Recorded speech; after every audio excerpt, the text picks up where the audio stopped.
1854 সালের কথা। একদিন ছোট্ট আলবা এডিসন স্কুল থেকে বাসায় ফিরে মায়ের হাতে একটি চিঠি দিয়ে বলল, শিক্ষক এটি আপনাকে দিতে বলেছেন।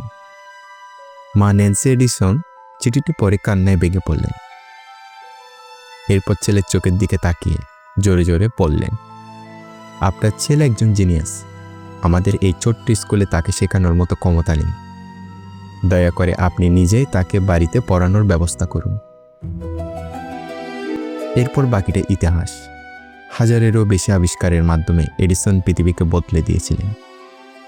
কিন্তু মায়ের মৃত্যুর বহু বছর পর আলবা সেই পুরনো চিঠিতে আসল সত্যটি খুঁজে পান। সেখানে লেখা ছিল, আপনার ছেলে মানসিকভাবে পিছিয়ে পড়া, তাকে আর আমাদের স্কুলে আসার প্রয়োজন নেই। ন্যান্সি এডিসন যদি সেদিন সত্যটি বলতেন, তবে এডিসনের ব্রেন হয়তো নিজেকে গাধা বলে বিশ্বাস করে নিত। কিন্তু মায়ের সেই ইতিবাচক বিশ্বাস এডিসনকে এমনভাবে প্রভাবিত করেছিল যে তিনি নিজেকে একজন জিনিয়াস হিসেবে গড়ে তুলেছিলেন।